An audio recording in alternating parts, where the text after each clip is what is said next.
Claro. Claro, ya podemos dar inicio. Como les decía, hoy tenemos un webinar a cargo del ingeniero Pablo Jiménez. Vamos a ver un vistazo a la secuencia de procesamientos de datos sísmicos marinos. Vamos a tener alrededor de 45 minutos de conferencia y luego vamos a seguir con una ronda de preguntas. Finalizando la ronda de preguntas, les pediría que no se vayan porque luego les vamos a pasar un registro para que ustedes, en el caso quieran tener más información de algunos otros eventos, puedan registrarse ahí. ¿Ok? Bueno, le cedo el pase a Pablo. Bueno, muchas gracias, Ana. Le doy la más cordial bienvenida a todos ustedes. Bien, en esta noche vamos a, tal como dice el nombre, hacer un vistazo a la secuencia de procesamiento de datos sísmicos marinos. Bueno, sin más preámbulos, empecemos entonces.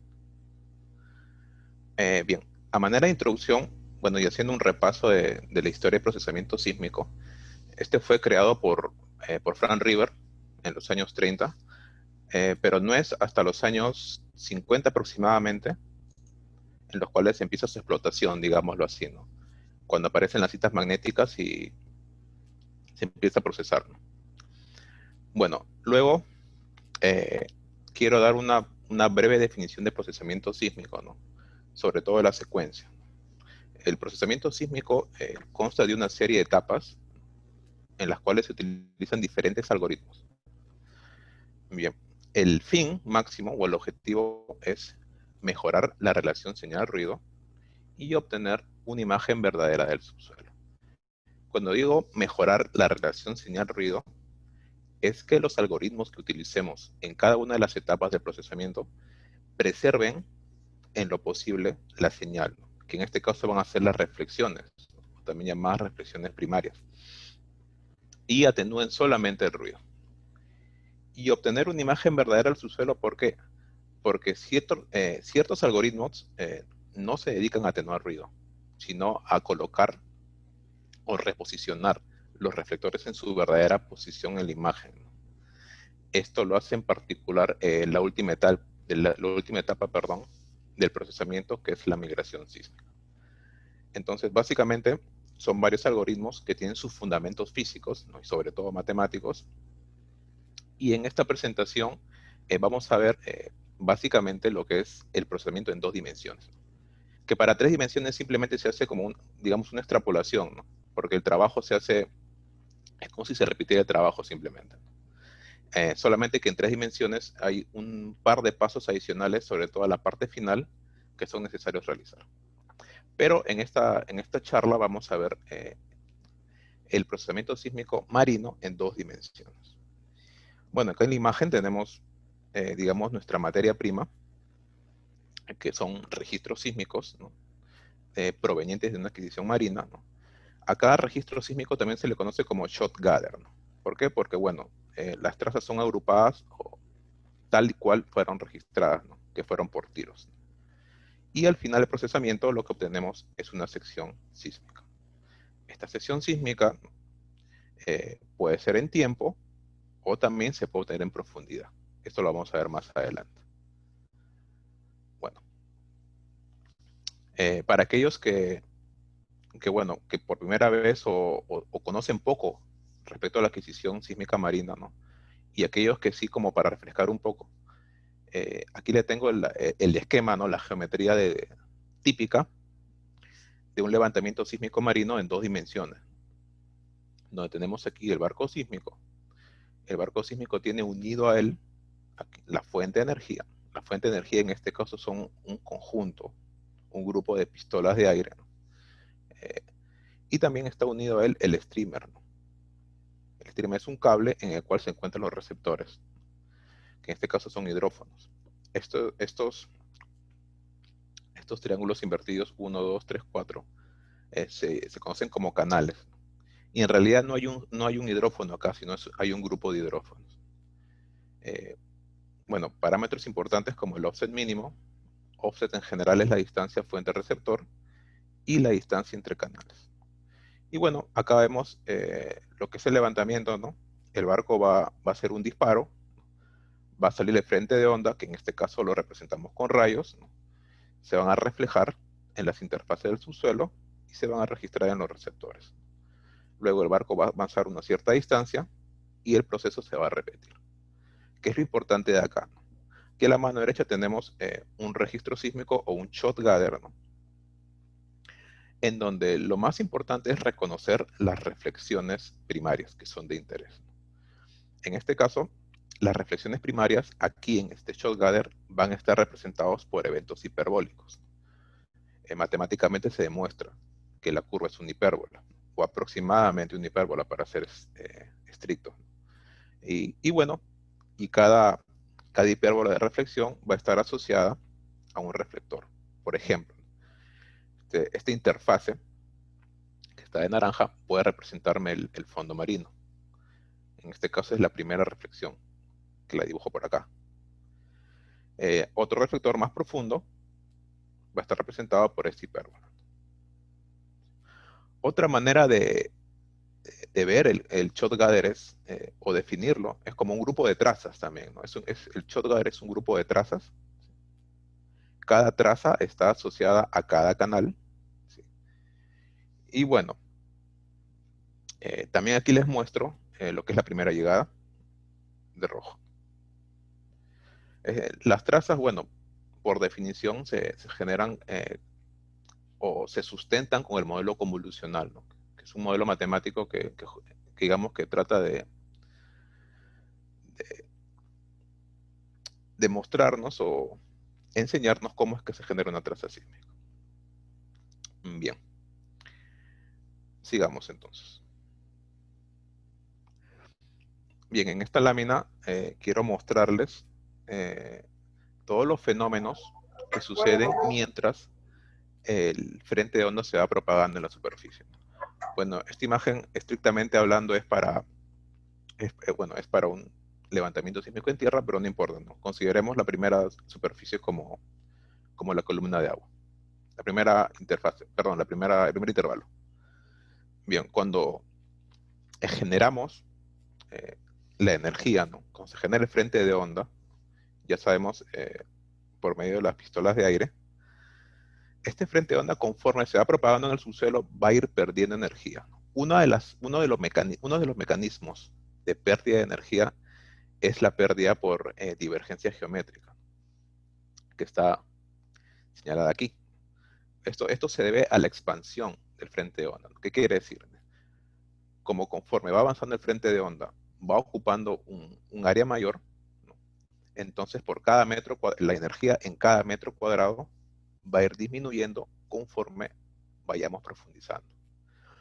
Otro tipo de mecanismo muy conocido son las pérdidas por transmisión, ¿sí? Esto en cada interfase. Además, es bueno mencionar que también hay pérdidas por conversión de onda, ¿no? Que también suceden en cada interfase. Otro mecanismo de pérdida de energía muy importante es la pérdida por absorción. Y este tema de absorción viene siendo estudiado hasta ahora en la actualidad, pero podríamos decir que se debe a, digamos que es una pérdida de energía térmica, debido a la fricción entre las partículas, debido al paso de la onda. ¿Cuál es la consecuencia principal de este mecanismo? Es que las altas frecuencias se van a atenuar más rápido que las bajas.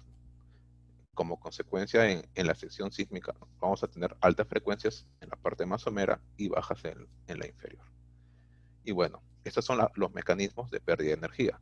Pero en el trayecto nuestra señal se puede contaminar por ruido sísmico, que puede ser ya sea coherente o aleatorio. Y un problema muy, muy importante son las reflexiones múltiples, que digamos es la parte más complicada, diría yo, ¿no? En el procesamiento sísmico marino, sobre todo cuando tenemos una reflexión múltiple del fondo marino con bastante amplitud, ¿no? Bien, esta parte también la vamos a ver más adelante. Bien, antes de empezar en sí con cada etapa del procesamiento, no voy a describir todas las etapas que conciernen al procesamiento sísmico marino. Por ahí no voy a mencionar algunas, ¿no? Ya que las etapas, ¿no? Algunas de ellas están estrictamente ligadas a los objetivos y sobre todo a la geología, ¿no? Del área de estudio, ¿no?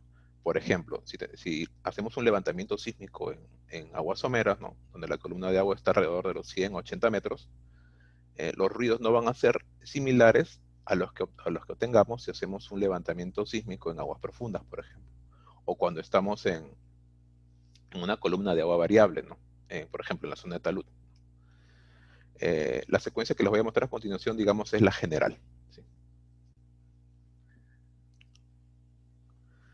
Bien. Luego de cargar los datos, ¿no?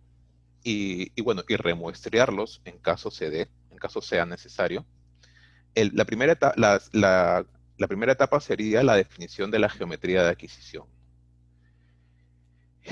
Y en esta etapa lo que se hace es simplemente integrar o unir los datos sísmicos adquiridos que están en formato CWI y que son shot gathers con los datos de navegación. Los datos sísmicos simplemente son un conjunto de shots que están formados por trazas en las cuales la única información que tenemos son en un eje el tiempo de ida y vuelta y las amplitudes, ¿no? Eso es todo. Mientras que en los datos de navegación tenemos la posición XY de la fuente y de los receptores para cada disparo. Bien, entonces hacemos un merge. Luego del merge, los shot gathers van a contener los datos de navegación, ¿no? Esto se almacena en los headers o cabezales, ¿okay? Que es parte del CWI. Bueno, ahora, ¿con qué fin se hace esto? Con el siguiente.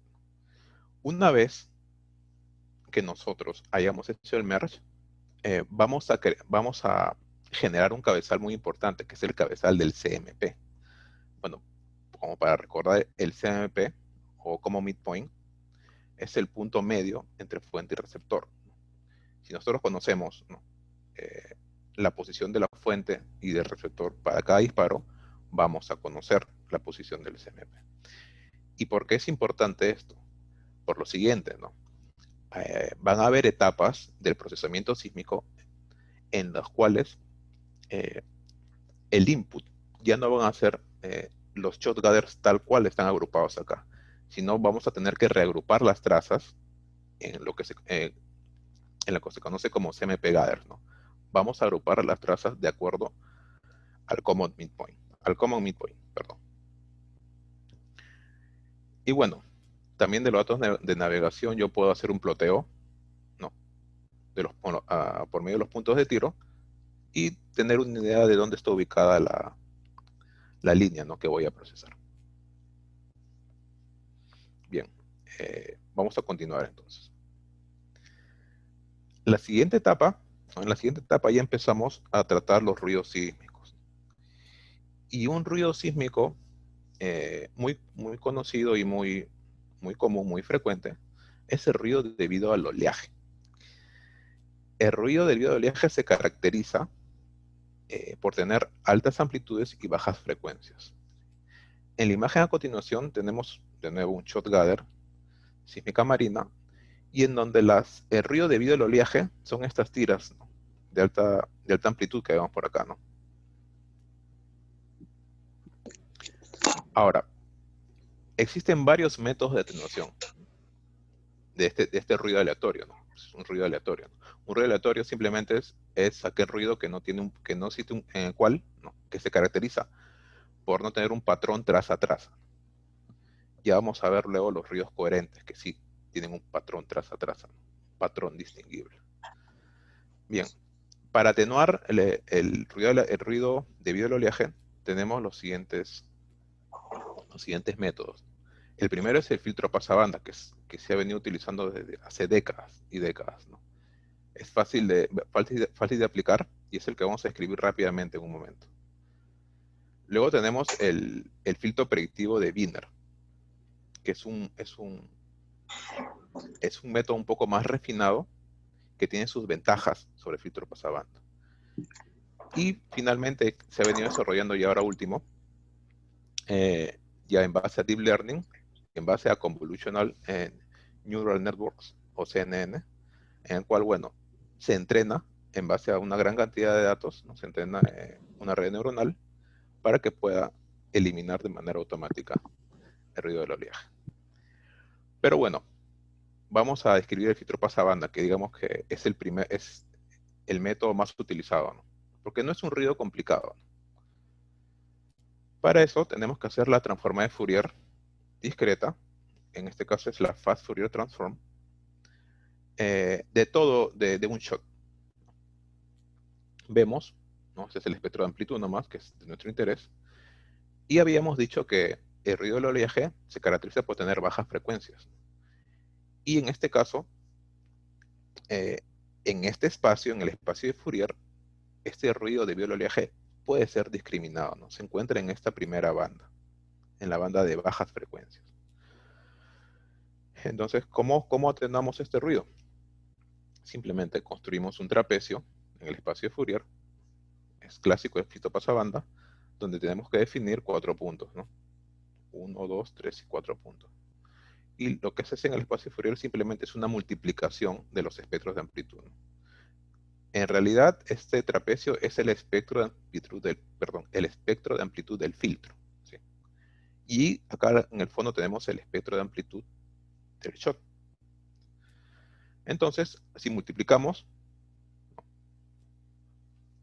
los espectros de amplitud, vamos a tener un nuevo espectro, ¿sí? En donde ya las bajas frecuencias, esta parte, ¿no? Características del ruido debido al oleaje, han sido atenuadas. Y también de paso hemos atenuado altas frecuencias, que siempre, ¿no? Existe un ruido de alta frecuencia por ahí. El siguiente paso es regresar al dominio XT. Perdón. Y tenemos el shot con el ruido del oleaje atenuado. Sí, es un proceso simple, ¿no? Ahora, habíamos mencionado que este filtro predictivo de Wien tiene ventaja sobre el filtro pasabanda, y esto es debido a lo siguiente, ¿no? A nosotros, al atenuar el ruido del oleaje de baja frecuencia, estamos eliminando todas las frecuencias bajas, aproximadamente de 4 Hz para abajo. En ciertos casos, hay ciertos componentes de frecuencia, de baja frecuencia, que nos interesan y que van a resaltar en la parte profunda de la sección. En cambio, este filtro predictivo se basa en un modelado de ruido debido al oleaje y luego se extrae traza a traza. Entonces es un método un poco más fino que permite la preservación de las bajas frecuencias. Bien, esto es con respecto al ruido aleatorio. Luego tenemos un problema más importante, que es la atenuación de ruido sísmico pero coherente. Y el más popular en sísmica marina son las ondas guiadas. La expresión de las ondas guiadas en un shot gather son simplemente esta expresión lineal, ¿no? Estos ruidos lineales que vemos por acá, ¿sí? Que enmascaran toda la información de interés. Las ondas guiadas, digamos que son un tipo de ondas P, ¿sí? Que viajan de manera horizontal y se encuentran atrapadas en la columna de agua, ¿sí? Una característica de estas ondas guiadas es que sufren el fenómeno de dispersión, ¿sí? Esto quiere decir que su velocidad de fase va a depender de la frecuencia. ¿Esto cómo se expresa en este shot? Vamos a ver varias componentes de dispersión porque vamos a tener varias velocidades. Por ejemplo, tenemos por acá una recta que caracteriza el ruido que tiene cierta velocidad, ¿no? Si yo tengo otra pendiente como por acá, por ejemplo, esta es otra onda guiada, ¿no? Esta tiene otra pendiente, por lo tanto, otra velocidad. Por lo tanto, estamos viendo la lesión del fenómeno de dispersión en este shot. Las ondas guiadas son bastante complicadas de atenuar, sobre todo cuando se realiza un levantamiento en aguas someras. Los métodos de atenuación más utilizados son el modelado en el espacio tau-p, que es el que vamos a describir ahora, y luego el filtro FK, que es mucho menos potente. El modelado en el espacio tau-p, ¿no? se basa en lo siguiente, ¿no? Cuando, de nuevo, ¿no? Vamos a ir de un dominio, en este caso del espacio XT, del dominio XT, al dominio tau P. En el dominio tau P, la expresión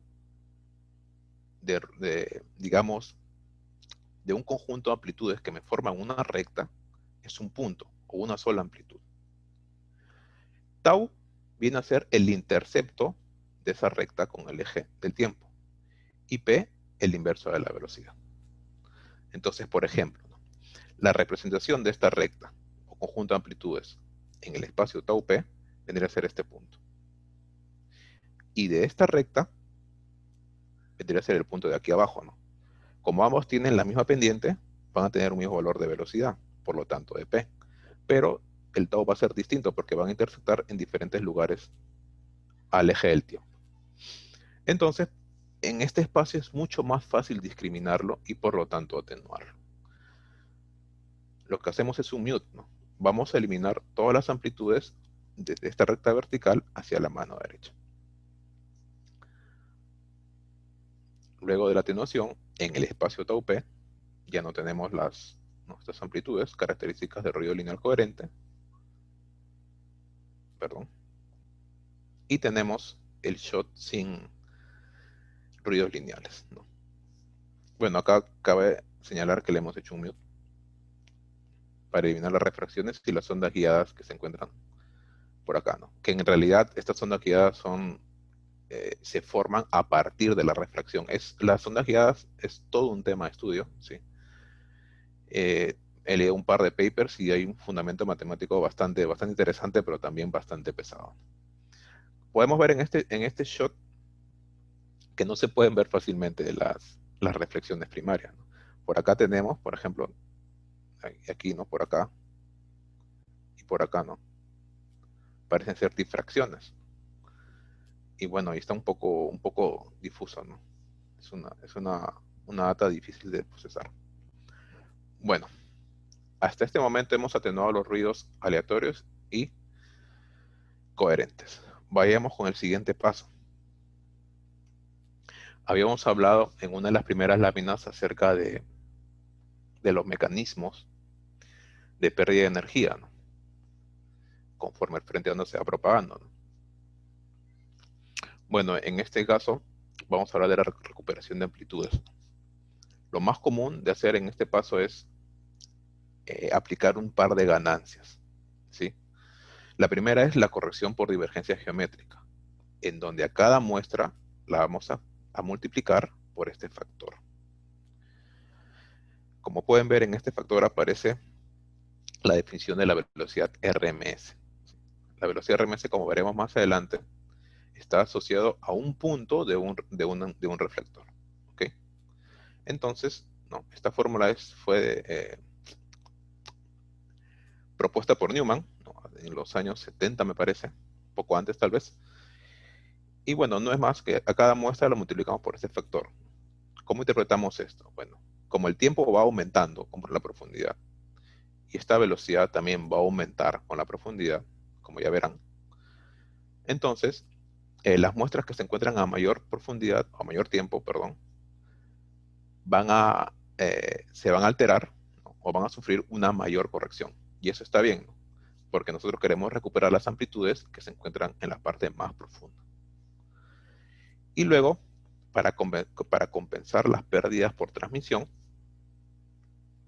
simplemente multiplicamos a cada muestra por una función de ganancia, que en este caso está en decibelios. Por ejemplo, ¿no? Al tiempo un segundo va a tener para cada traza, ¿no? Para cada traza, ¿no? La muestra que se encuentra a un segundo va a tener una ganancia de 4 decibeles. La que se encuentra a 2 segundos, a 8. Y así, ¿no? Esta ganancia tiene que ir aumentando con la profundidad.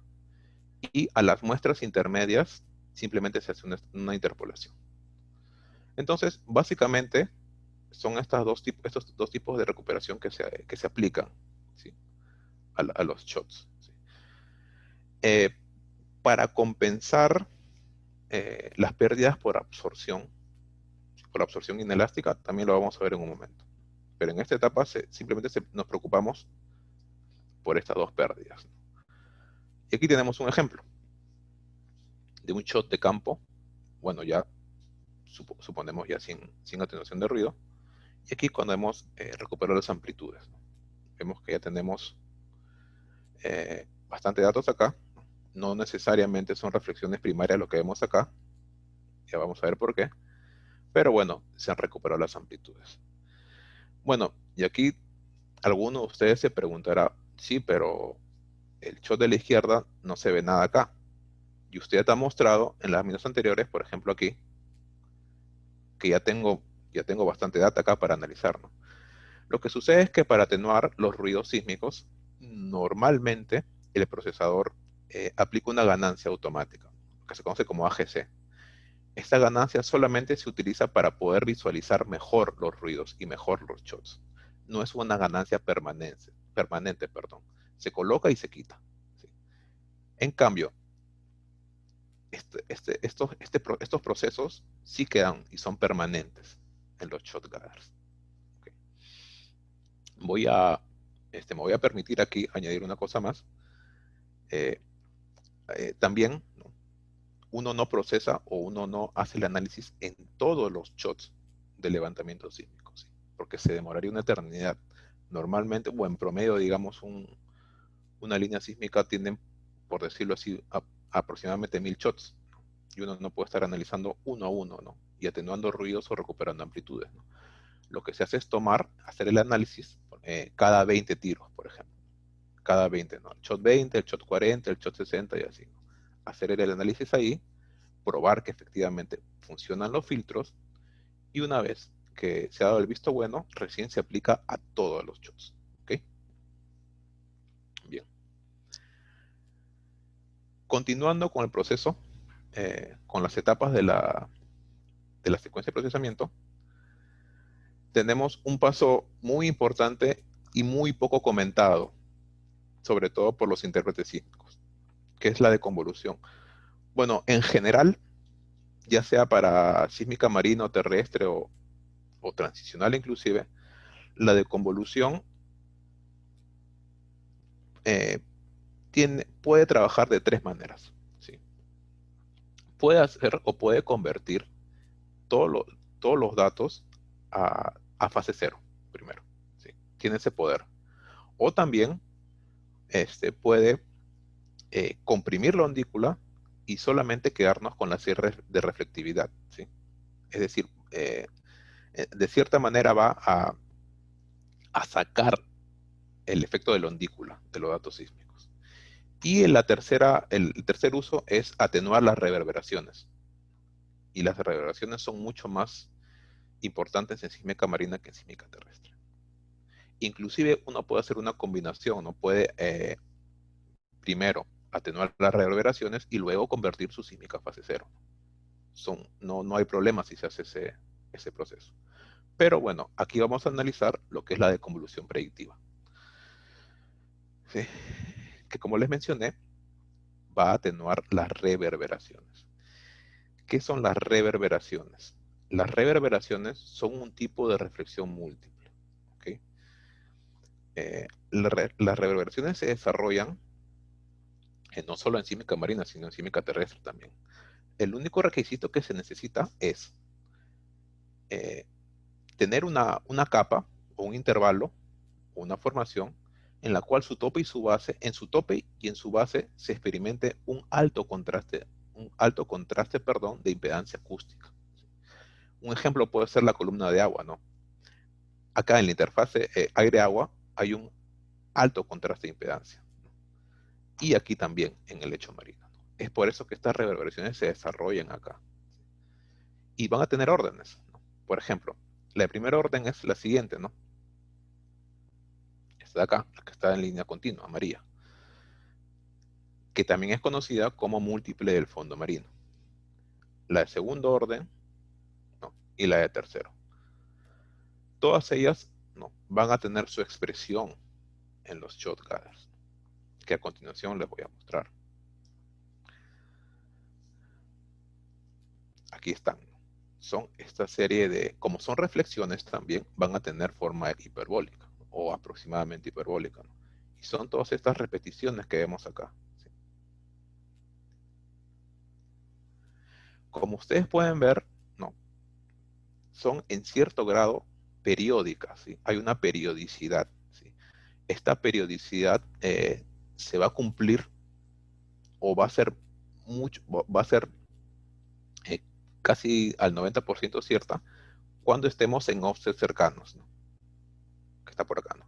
Mientras nos vamos alejando, esa periodicidad va a ir disminuyendo un poco, ¿no? Entonces, la deconvolución predictiva aprovecha el hecho de que las reverberaciones son periódicas, ¿no? Y también asume que los eventos geológicos en el subsuelo son aleatorios. Y esto tiene mucho sentido. ¿Por qué?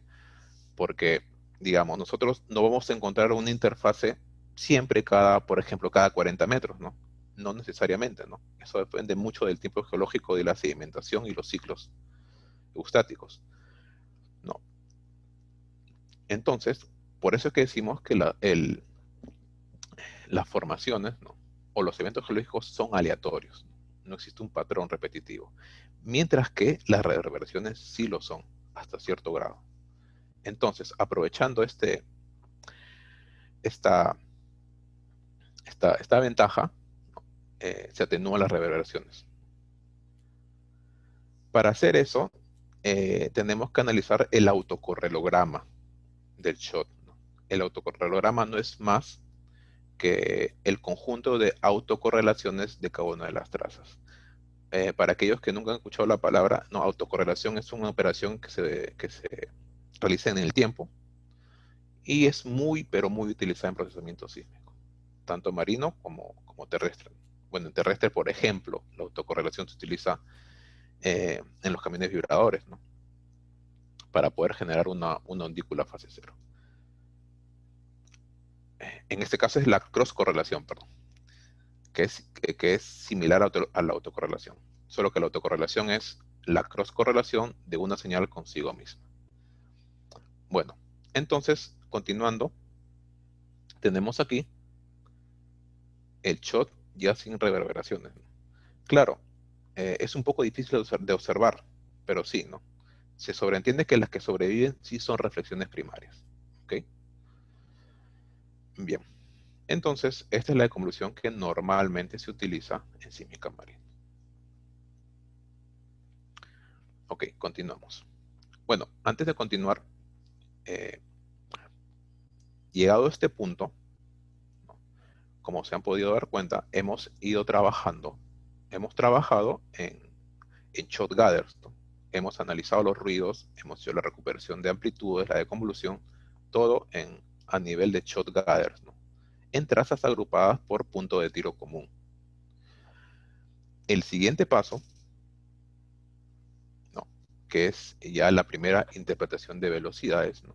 Para este paso debemos de hacer el reagrupamiento de las trazas sísmicas, ¿sí? Ahora la vamos a agrupar por punto medio común o CMP.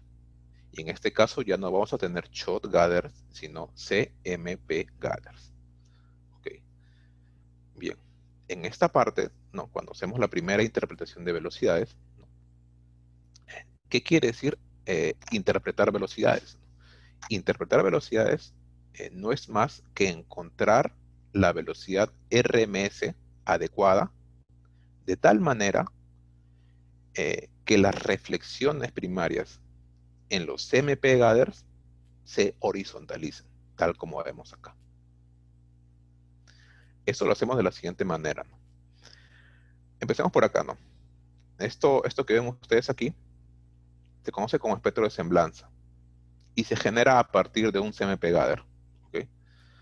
Nótese en la parte, en la horizontal aquí, que tenemos velocidad, que es la velocidad RMS, que debería estar en metros por segundo. Bien, y el espectro de semblanza, los mayores valores de semblanza van a estar de rojo, ¿sí? Zonas rojas, ¿no? Que van a corresponder a una velocidad en particular. Ahora, el espectro de semblanza ayuda de la siguiente manera, ¿no? Se supone que que en los puntos de mayor semblanza yo voy a obtener velocidades adecuadas para poder horizontalizar estos reflectores, ¿sí? Es decir, si yo cojo esta velocidad, por ejemplo, ¿no? Que está aproximadamente a 2200 metros por segundo, ¿no? yo sé que con esa velocidad voy a horizontalizar este reflector. Ahora, el proceso para horizontalizar los reflectores en un CMP gather es conocido también como, y muy popularmente conocido como NMO o Normal Move Out. Okay. El siguiente paso es realizar el apilamiento, ¿no? Que también es muy conocido, ¿no? Que es simplemente sumar amplitudes en horizontal, digamos en la dirección horizontal, en cada CMP gather con NMO. Y así de esta manera obtenemos una traza por CMP, ¿sí? Por CMP gather. El siguiente paso es simplemente las trazas resultantes agruparlas y obtenemos la sección sísmica. En esta sección sísmica tenemos el tiempo doble aquí, ¿sí? Porque la traza tiene el tiempo doble, la vertical, y aquí el número de CMP. Y esto es la sección sísmica que nosotros, o con la cual trabajan los intérpretes y se hacen todos los estudios de desarrollo y el modelado, modelo geocelular, etcétera, etcétera, etcétera. Bien, esta imagen es una imagen de la deconvolución. Bien, ¿qué hemos aprendido en este punto? Que para poder apilar, ¿no? Para poder obtener un apilado de una etapa del proceso, se necesitan velocidades, se necesita interpretar velocidades. Entonces, como yo interpreté las velocidades en este punto, puedo apilar las etapas anteriores, ¿no?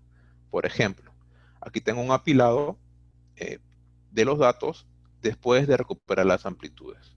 Y acá tengo un apilado de los datos después de la deconvolución. Entonces se supone que acá debemos ver algún cambio, ¿no? Y pues sí, si vemos por aquí, ¿no? En los rectángulos verticales, vemos que aquí de todas formas hay como eventos horizontales, ¿no? Que son las reverberaciones, ciertamente. Y aquí a la mano derecha vemos que se han atenuado, ¿sí? Vemos algo un poco más coherente, ¿no? Un poco más acorde con lo que uno esperaría, ¿no? Y es porque se han atenuado las reverberaciones. Bien, entonces como ejemplo. Continuamos. Bien, estamos en este punto, disculpen. No, hemos llegado a la convolución predictiva, hemos hecho el primer análisis de velocidad y hemos apilado, ¿no? Con esa velocidad interpretada podemos hacer el apilado de cada etapa, como les comenté, ¿no? Y poder comparar las secciones apiladas, o secciones, simplemente estoy redundando. Bien, sin embargo, en la práctica, el procesador no espera hasta llegar al proceso de convolución para poder obtener una sección y poder analizar.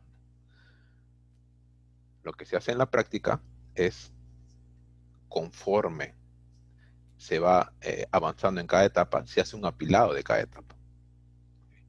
Pero ¿cómo hacemos el apilado de la atenuación de ruido sísmico si todavía no hemos interpretado velocidades?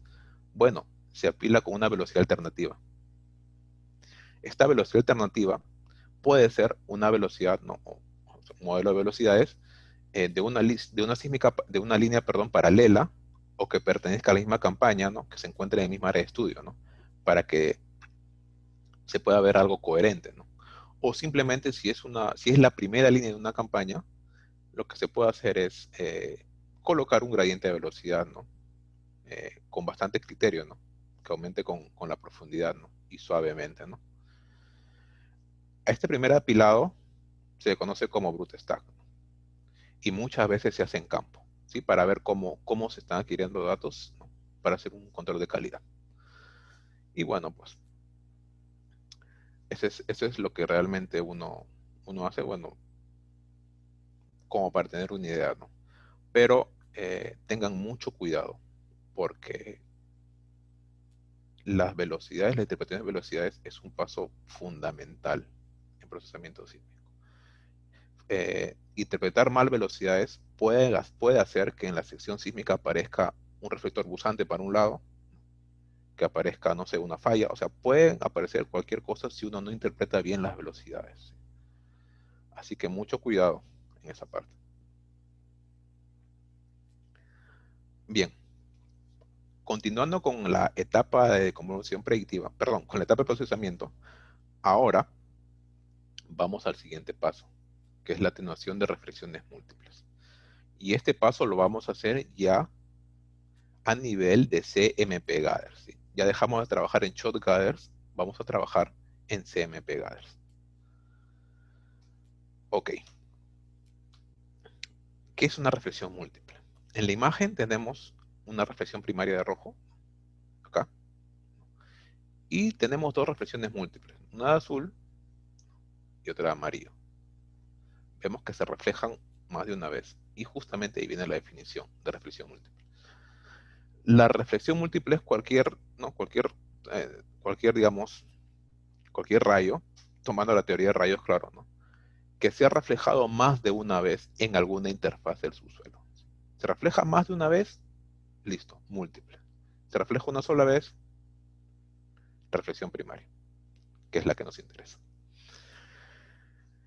Vamos a ver ahora cuál es la expresión de las reflexiones múltiples en los CMP Gathers en este caso, ¿no?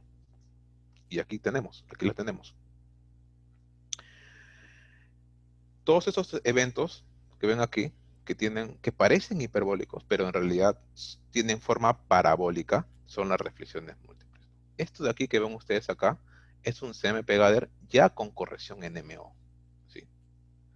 Aquí ya se encuentran las reflexiones primarias horizontalizadas. Y si me siguen, por aquí vamos a ver una. ¿Sí? Solo que la gran mayoría se encuentra enmascarada por estas reflexiones múltiples. Entonces, definitivamente hay que eliminarlas o atenuarlas en el mayor grado posible. ¿Cuáles son los métodos? El primero y el más utilizado, no, hasta cierto punto, es la transformada parabólica de Radon, que va a llevar los datos del dominio XT o espacio-tiempo al espacio tau P. Pero este P ya no es la inversa de velocidad, es el move out. Y para saber lo que es el move out, me voy a permitir aquí utilizar una de las herramientas de Pluma para explicarles. ¿No? Vamos a tomar una reflexión múltiple cualesquiera, digamos esta. Wow, salió mal. Vamos a tomar otra. Ya, digamos esta. Entonces, para definir lo que es el move out, vamos a trazar aquí una horizontal. ¿Sí? Y el move out solamente es esta distancia en tiempo, ¿sí? Vertical. Esta distancia vertical es el move out. Y como ustedes pueden ver, el move out va a depender del offset. ¿Sí? O sea, vamos a tener bastantes move outs para una reflexión múltiple en particular. Desde luego, las reflexiones primarias tienen move out 0. ¿Sí? Como esta, por ejemplo, ¿no? Tiene move out 0. ¿Ok? Bien, voy a borrar este y vamos a seguir con la explicación. Bien, entonces, la transformada parabólica Radon se aprovecha o toma ventaja del move out que tienen las reflexiones múltiples en relación a las reflexiones primarias. ¿Sí? Entonces, luego de aplicar la eliminación la atenuación de reflexiones múltiples, tenemos el CMP Gather de esta forma y vemos que solo nos quedan reflexiones primarias que han sido enmascaradas o habían sido enmascaradas por todas las reflexiones múltiples. Bien. Sin embargo, en la transformada parabólica Radon no siempre soluciona los problemas para atenuar las reflexiones múltiples. ¿Sí? Cuando realizamos una adquisición, un levantamiento sísmico marino en zonas de talud, ¿no? O cuando la columna de agua va aumentando, las reflexiones múltiples que están asociadas al fondo marino son de verdad muy difíciles de atenuar o de eliminar con la transformada parabólica de Radon.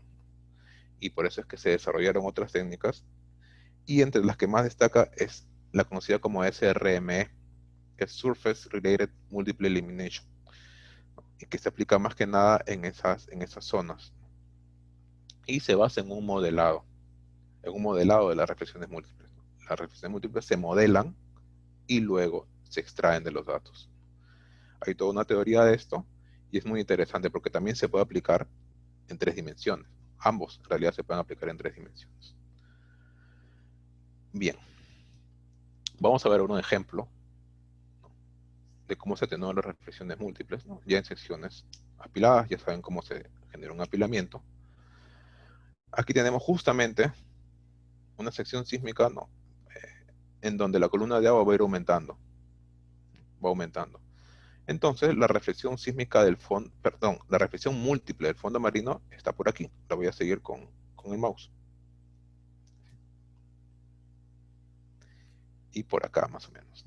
Por acá y por aquí se pierde. La característica de la reflexión múltiple del fondo marino es que se va a ubicar exactamente al doble de tiempo. Es decir, si acá tenemos, por decirlo, 500 milisegundos, aquí tenemos 1000.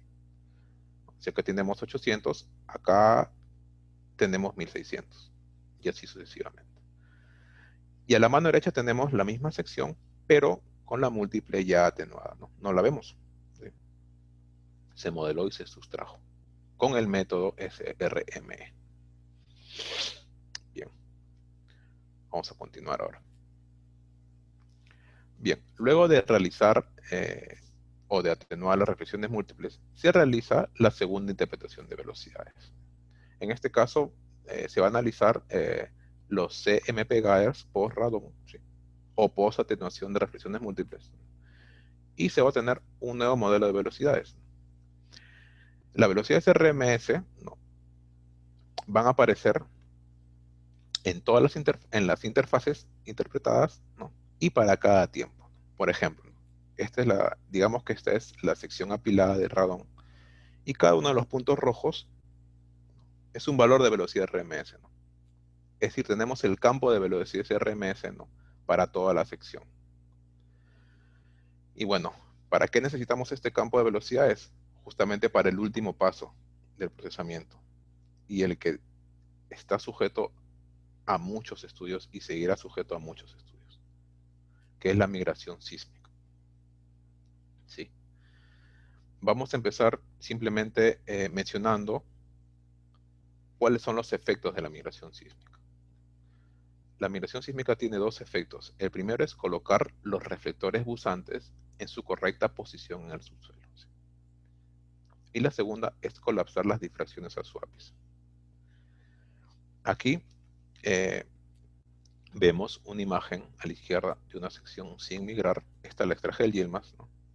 Y a la mano derecha una sección migrada.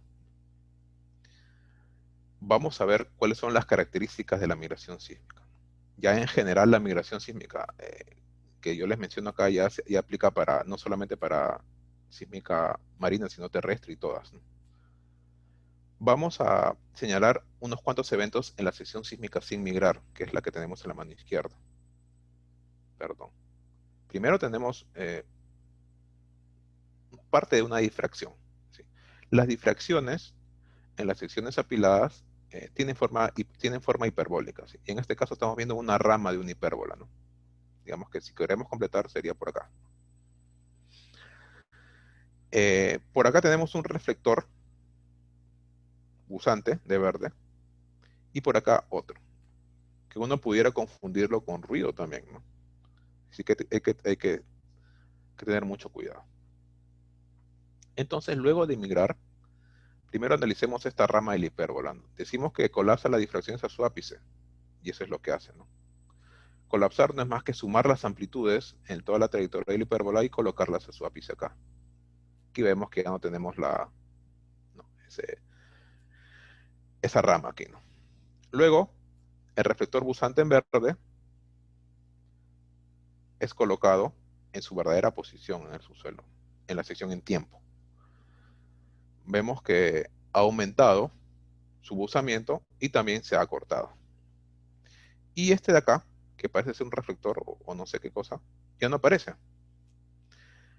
Y lo que sucede es que probablemente es parte de la rama de otra hipérbola de refracción, de difracción, perdón, que al colapsar, bueno, su ápice debe estar por acá y acá debe estar concentrada la energía, ¿no?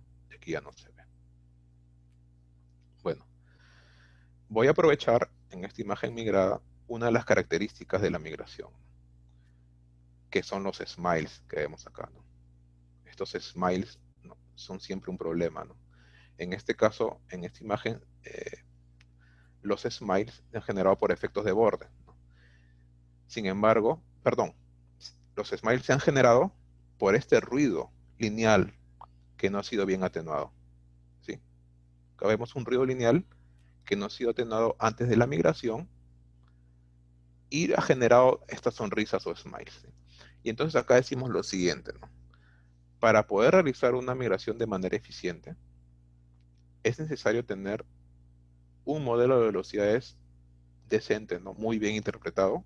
Y segundo, haber atenuado tanto los ruidos coherentes como aleatorios. Si no, vamos a tener cosas como esta. Y si el modelo de velocidades no es ideal, digamos, si tenemos velocidades muy altas en la parte profunda, también van a aparecer smiles. ¿Ok? Bueno, vamos a continuar. Migración sísmica en tiempo. Aquí les he hecho un resumen, ¿no? De las dos opciones que tenemos, ¿no? Hacer una migración post-apilado o una migración preapilado. La migración preapilado también es conocida como PSTM. Recordando en el proceso de atenuación de reflexiones múltiples, nuestros resultados eran CMP gathers, ¿no? Con las reflexiones múltiples atenuadas. Y teníamos un modelo de velocidades que también les mostré. Para hacer la migración sísmica post-apilamiento, primero tenemos que realizar el proceso que se conoce como Deep Move Out, o DMO, también conocida como migración parcial, ¿no? Que bueno, también me va a arrojar, ¿no? CMP gathers. Estos CMP gathers, perdón, en este caso, luego del Deep Move Out, eh, nos va a arrojar ya no CMP gathers, sino CRP gathers, ¿sí? Porque ya se ha tratado los buzamientos. Ese es un punto importante que no les mencioné, ¿no? La migración sísmica va a trabajar solamente sobre los reflectores buzantes. No va a hacer nada en los reflectores horizontales. Bueno, continuando con la migración post-apilamiento, luego el resultado del move out se apila. Y este apilamiento es la entrada a la migración post-apilado, ¿no? Que junto con el modelo de velocidades, ¿no? Se va a migrar, ¿no? Y se va a obtener una sección final ya migrada. La migración sísmica post-apilamiento, la verdad, se utiliza solamente para ver un resultado preliminar de la sección o cuando la complejidad estructural es muy, muy, muy baja, ¿no? Y las velocidades se comportan de manera muy tranquila. De otro lado tenemos la PSTM, que es la migración preapilado. En este caso, el input son los CMP gathers por radón, no. Directamente entran a la migración. Y también el modelo de velocidades, obviamente. Para este tipo de migración en tiempo, es necesario que las velocidades estén mucho más refinadas. En realidad, la migración PSTM es un proceso iterativo, ¿sí?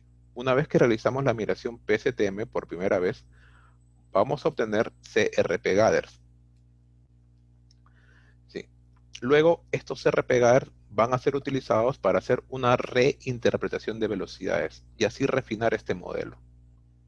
Con el modelo refinado se vuelve a hacer una migración y así sucesivamente.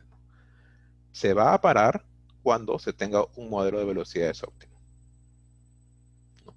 Y en ese caso los CRP gathers resultantes se van a apilar y de esta forma vamos a tener la sección sísmica final.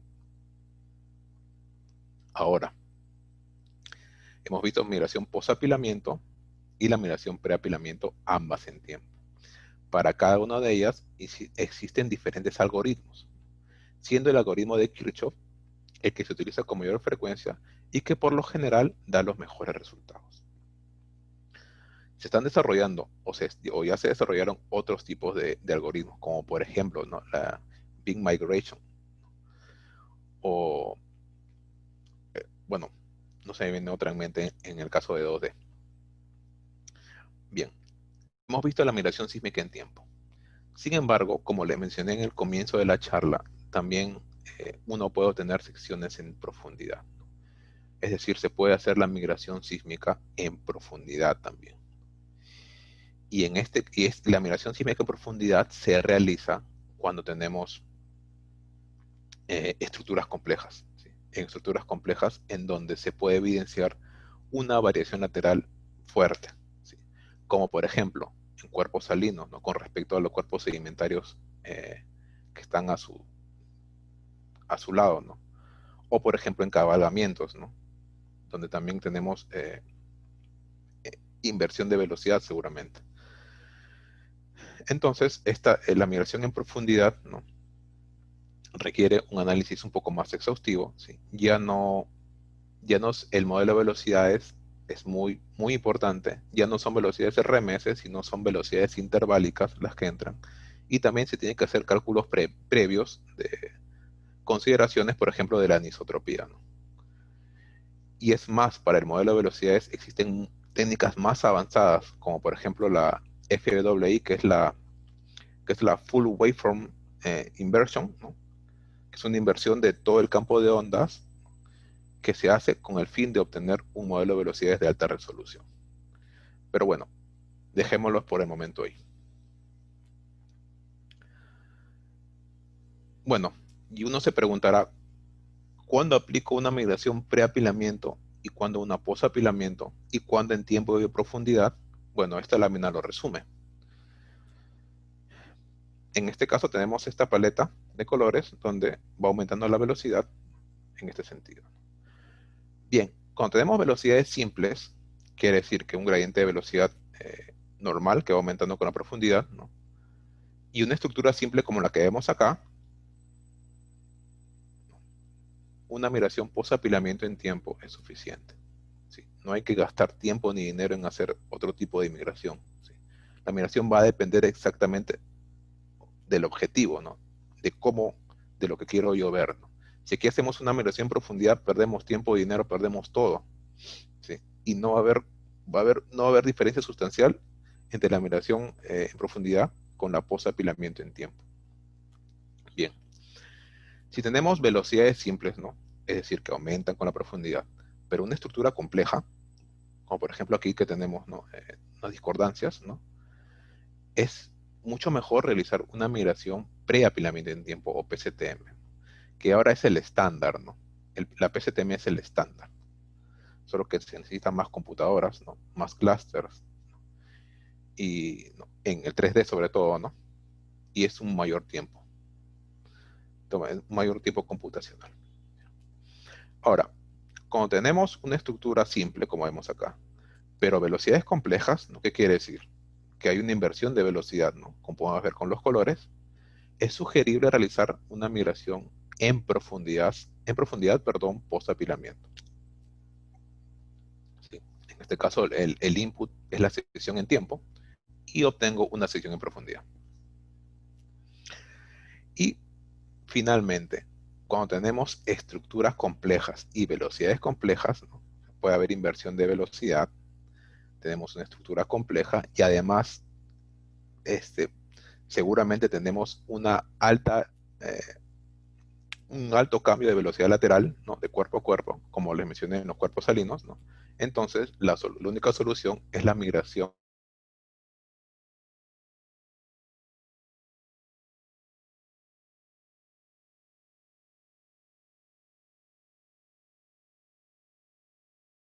Ya para finalizar, quería mostrarles una comparación entre dos secciones, una con preapilamiento en tiempo y otra con preapilamiento en profundidad.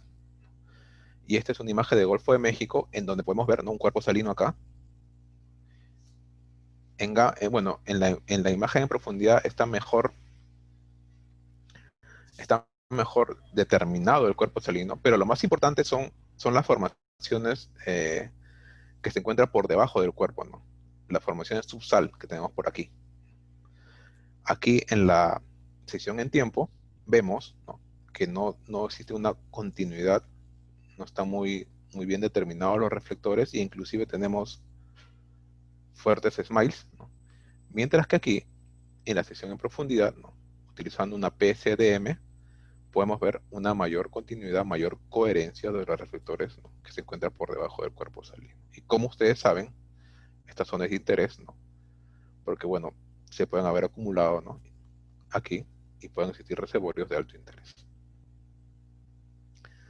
Bueno, eso sería todo, la presentación que hice.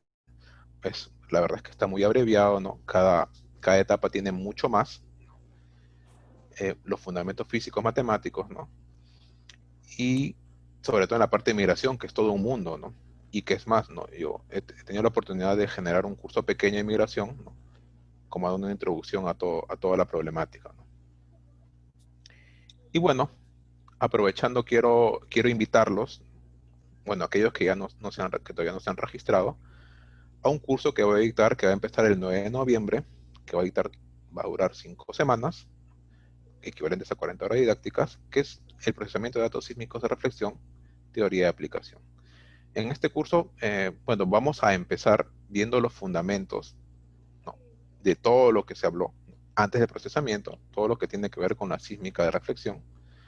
Luego veremos cómo se generan los shots de manera muy detenida, las trazas sísmicas, y luego entraremos en detalle a ver las etapas del procesamiento, no solamente en sísmica marina, sino también en sísmica terrestre, en 2D, claro. Y haremos la parte práctica programando. Bueno, no van a programar, solamente van a entrar parámetros, pero lo vamos a utilizar, lo vamos a realizar en un software de programación, ¿sí? Para que ustedes puedan ir, ¿no?, modificando valores y puedan ver cómo va funcionando esto del procesamiento sísmico. Ahí tienen el contacto, la página web y el número de contacto. Así que están cordialmente invitados. Tenemos, la verdad, solamente 3 vacantes.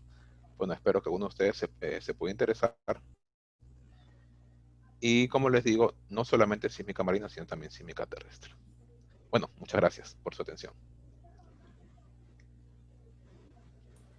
Muchas gracias, Pablo.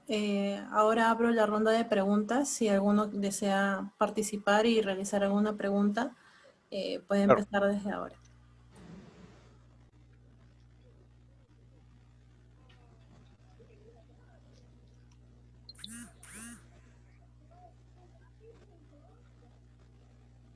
Levanto la mano.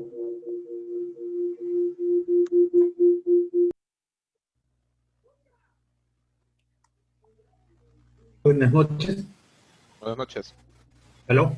Sí, te escuchamos Ah, perfecto. sí. Disculpe, quería hacerle una pregunta. Sí, claro. Digamos, dentro de los software de procesamiento que existen bastantes en el mercado, digamos, ¿cuáles usted recomendaría, digamos, que tengan más herramientas, más facilidades en cuanto al manejo de grandes volúmenes de datos sísmicos? Bueno, sin hacer propaganda, claro, ¿no? Mira, yo claramente los software que están más desarrollados en este momento son primero el de la CGG, ¿no? Que en su momento se llamó GeoCluster y ahora me parece que ya cambió de nombre, ¿no? Ese es el que tiene muchas herramientas, hasta por demás, para cada etapa del procesamiento. También tenemos el software de Paradigm por un lado, pero si usted quiere procesar, digamos, no quiere entrar en procesar cosas no muy complejas, yo le sugiero empezar por el Promax, que es el software más amigable con el cual he trabajado yo, sin ser el más poderoso, claro, ¿no?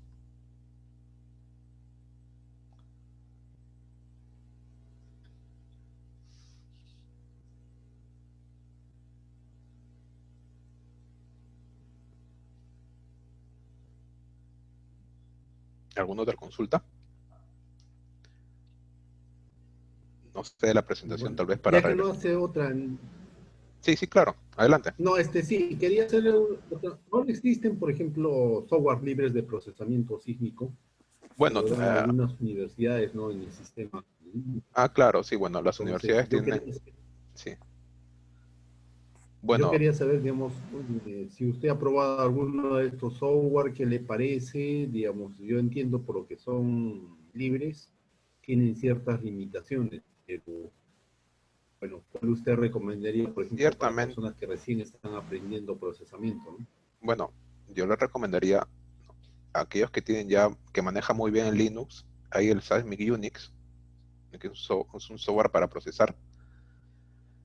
Eh, También uno puede hacer los algoritmos, generar scripts, ya sea en MATLAB o en Python. ¿Sí? En cualquiera de ambos se puede generar scripts y se pueden simular las etapas del procesamiento procesamiento, ¿no? Y eso, la ventaja de eso es que la persona o el estudiante puede ver de dónde sale, ¿no? De dónde sale, ¿no?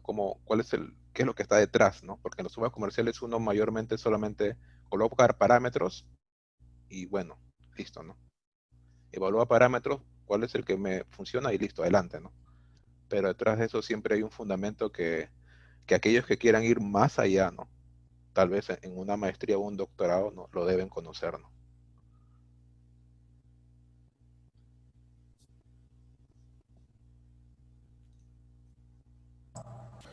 Buenas Sí, buenas noches. tardes, buenas noches. Claro. Quería hacer una pregunta con respecto de la semblanza, el picado de velocidades. Ya, No sé voy si a puede regresar para... proyectar su imagen. Sí, dame un momento, por favor.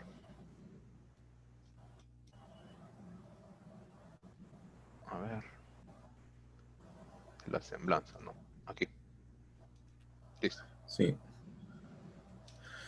Sí, generalmente, por ejemplo, cuando se tiene una zona muy fallada, Ya, a veces se tiende a tener mayores valores de velocidad con respecto de la profundidad. así es. Pero he visto casos que cuando se tiene una zona fallada, llega a un punto donde esos valores de profundidad tienden a ser menores, como por ejemplo en la parte inferior, de partir del 1400 hacia abajo, si Ya, estamos sí. en tiempo, vemos como que tiende a Acá, tener una otra tendencia, así exacto. es. Entonces, generalmente eso yo lo podría decir que puede ser una falla, ¿no? O por tener una repetición y tener valores o estratos de menor velocidad. Ya, a ver. Entiendo que cuando se hace el pico, no se pica hacia atrás, ¿no? Bueno, pueden haber excepciones, pero yo te voy a decir cómo reconocer, ¿sí? Cuando uno llega por acá, ¿no? Y tú empiezas a ver una tendencia que se va hacia atrás, si esa Claro. tendencia continúa, ¿no? O sea, no es que retrocede y avanza, ¿no? Sino que continúa siempre por atrás, es muy probable que se trate de reflexiones múltiples. Y uno no debe hacer Oh, el picado ahí, ¿sí?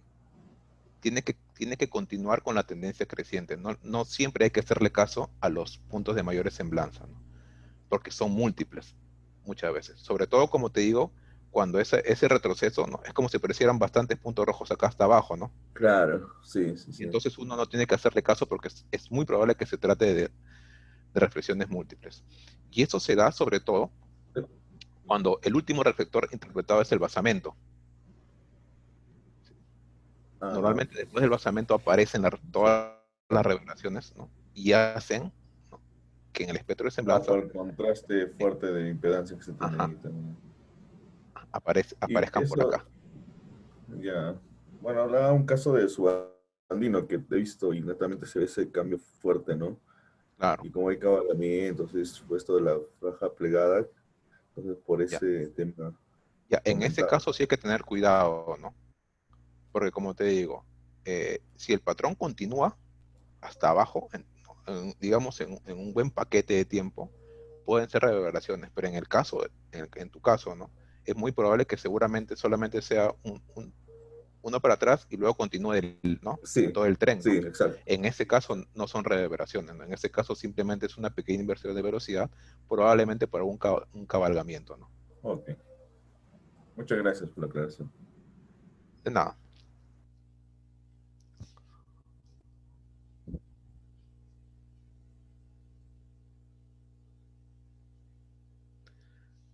¿Alguna otra pregunta?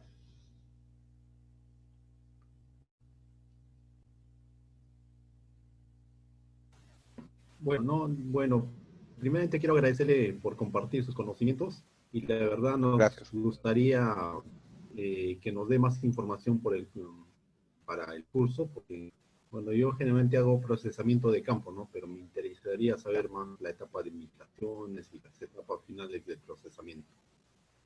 Claro, bueno, en cuanto a los datos del curso, ¿no? Básicamente son, eh, bueno, toda la información se encuentra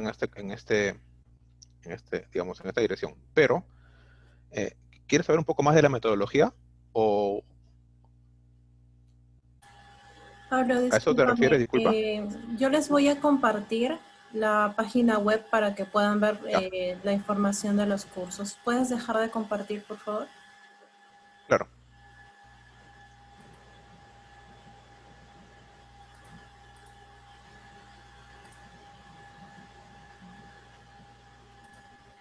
Ok. Pueden ver mi pantalla. Esta es la página web que manejamos y aquí encuentran la información del curso. Este va a empezar el 9 de noviembre. Va a tener una duración de 5 semanas. Cada semana se va a ir desarrollando un capítulo. Creo que hay algunos participantes que ya han sido alumnos nuestros y conocen un poco nuestra metodología, ¿no? Cada semana se le va aperturando el material del capítulo a desarrollar. Son grabaciones, son clases grabadas. Y finalizando la semana, ustedes deben presentar un ejercicio y también van a presentar, eh, disculpen, también van a tener una videoconferencia con el instructor cada semana. Es decir, el curso contempla 5 videoconferencias para que ustedes puedan cerrar todas las observaciones o las dudas que puedan tener en cada semana y van a tener 5 ejercicios dentro del curso. Todo desarrollado en las 5 semanas, ¿no? Como les digo, ya estamos prontos a iniciar. Tenemos solamente 3 vacantes, como les dijo el instructor. Y para las personas que hayan asistido al webinar hoy, se les va a dar un enlace para que se puedan registrar y puedan tener 10% de descuento sobre el precio actual que ya tenemos. Este ya es el precio de lista. Ya hasta hace unas semanas habíamos tenido algunos descuentos y vamos a volver a aperturar el 10% solamente para los que hayan participado, ¿sí? Si desean ver el temario, pueden descargarlo aquí. Pueden ver todo el tema que se va a desarrollar, básicamente lo que ha explicado el ingeniero Pablo, pero acá ya lo van a poder ver a detalle, ¿no? A quién va dirigido, cuál es el objetivo, cuál es el contenido por capítulo, la primera semana, por ejemplo, fundamentos de propagación de la onda y señales sísmicas, y cada capítulo se va a ir desarrollando, como les digo, por semana, ¿no? Entonces, les voy a compartir en el chat. Un momento. Les voy a compartir en el chat un pequeño enlace. No sé si todos pueden visualizar el chat, en el que haciendo clic ahí, colocando sus datos, nosotros automáticamente les mandamos un enlace con el 10% de descuento sobre los precios que están acá. El precio estudiante de pregrado es exclusivamente para estudiantes que actualmente estén cursando materia en la universidad, ¿no? Y el precio profesional abarca a egresados o estudiantes de posgrado también. Si tienen alguna consulta respecto al curso, yo también estoy acá como para poder resolverla, ¿no? Como les dijo el instructor, van a usar algunos códigos de programación para que puedan solamente correr. No es necesario que ustedes conozcan a profundidad ningún lenguaje de programación, porque todos los scripts ya están hechos, ya están listos.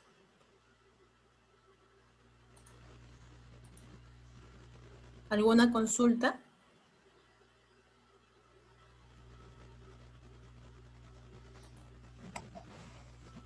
Buenas noches. En caso de asistir al curso, el programa de programación, ¿ustedes nos pasarían el ejecutable o tendríamos que buscarlo nosotros? No, nosotros, si es que no lo tienes, nosotros te lo podemos proporcionar. Ok, listo, gracias.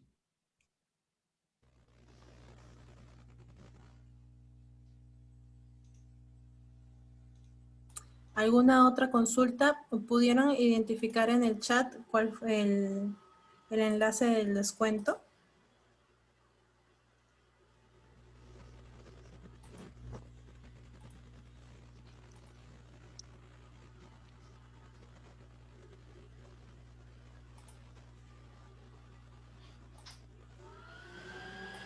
Bueno, ok, creo que si ya no tenemos ninguna consulta, creo que podemos dar por finalizado